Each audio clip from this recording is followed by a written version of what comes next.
2661. Let's head back to the phones. Go to Claremont, where Bill is calling in about his 22 Ram. Go ahead, Bill. Yeah, how you doing, Larry?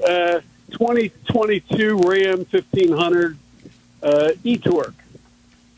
Yeah. Do I have to set any money aside? They say the eTorque part lasts about 80,000. Oh boy. Bill, do you own the truck now? Yes. Well, how long ago did you buy this? A couple weeks. Did you do any research whatsoever before you bought this thing? I did call your shop and ask how the motor was, and they said it was a good motor. Well, the motor's fine. I don't have a problem with the engine, but okay. The electronics on this thing can kill you. I mean, I had one of those in there. We took it for a test drive. The guy said he'd had it back to the dealer 7 times, and they just kept giving him the runaround. So I told him I'd go for a ride with him. We're driving down the road, the damn brakes applied on the daggone thing by themselves without him even touching the brakes. I'm sitting here going, and he goes, "See what I'm talking about?" I'm going, "Yeah, I can see what you're talking about." And then come to find out, Dodge doesn't have any known cures to fix it. I'm like, there's no software updates, and I'm like, and then I went ahead and I started looking at all this stuff that goes along with this truck, and there's, I mean, some of the dumbest things there ever was attached to this eTorque system. The back window will open by itself without you even being in the truck.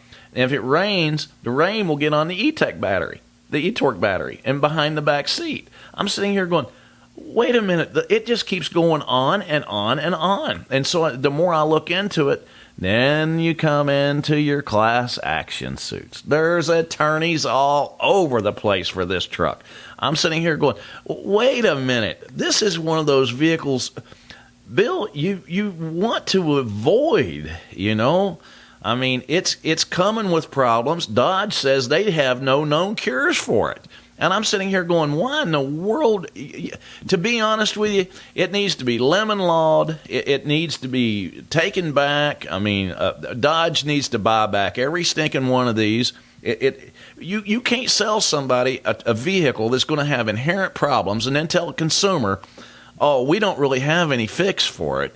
You know, Ford went through that with a whole bunch of their transmissions on these Ford Focuses and Fiestas and everything else. They had to buy all those vehicles back. GM pretty much had to do the same thing with their little electronic Bolt, too, you know, to keep burning people's houses down. This is in that category. When a car manufacturer tells you they don't have a known cure for a problem where you could be driving at a high speed and your brakes just suddenly apply by themselves, this is crazy stuff, you know. I don't mind having sophisticated electronics on a vehicle, but you better have a network of fixes for the stuff if it doesn't work right. And, you know, the more you go online and the more you research the eTorque system on these things, the more, I mean, you know, they need an exorcist is what they need. But you need, when you drive this thing, you really need to be careful with it. If you tow with it, it's going to drop into third gear and it's going to stay there. It's not going to shift for you. I'm like, wait a minute. All you had to do was a little bit of research, Bill, you know. But all I can tell you is if you drive this thing, just be very, very careful and be aware. At least do your research to know what this vehicle can do unattended. That's the most important thing, is know what it can do unattended by itself without you demanding anything. And if you call me up next week and say the thing went wide open throttle on you on the turnpike, I would believe it 100%. It's an uncontrolled electronic disaster is what it is. So, and Dodge should have to buy back every one of these, point blank. They should not be out here they shouldn't be on the road, to be honest with you. So I don't mean to ruin your day, but I want you to be aware this vehicle can do some very strange things, and it can be extremely dangerous. And so when you're driving it, just be aware. Just be aware. that it's got an uncontrolled electronic system in it. And I think a lot of it has to do with radio frequency. And I honestly believe that a kid sitting in his living room can run your truck with his joystick watching a video game on TV. That's just how lousy the electronics are on this vehicle. So be extremely careful with it, Bill, and I hope the best for you, buddy. All right, thanks. Thank you so Folks, much, Bill. that's That opens up a not Go ahead, Larry. not the kind of answer I want to give somebody on any vehicle. But this is a prime example on when it comes time to buy a vehicle or a used vehicle or anything like that. I don't care how good of a deal it sounds like. You got to do your research. Call me up. I'll give you my opinion.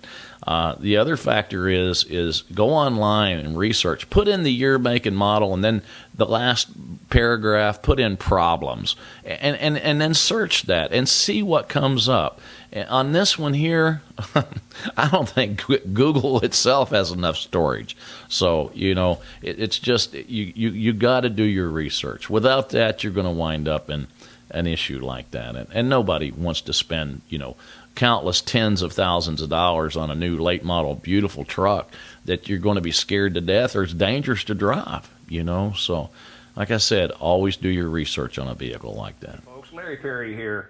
For automotive information, maybe you got automotive questions on cars, trucks, vans, SUVs. Maybe you're thinking about purchasing a used vehicle, and maybe you just want my opinion. Tune in to the Magic Mechanic radio show every Saturday, 3 to 5 p.m. on wdbo.com. Also tune in to our Magic Mechanic YouTube channel, and don't forget to subscribe. And we'll all get together, maybe fix a few cars while we're at it.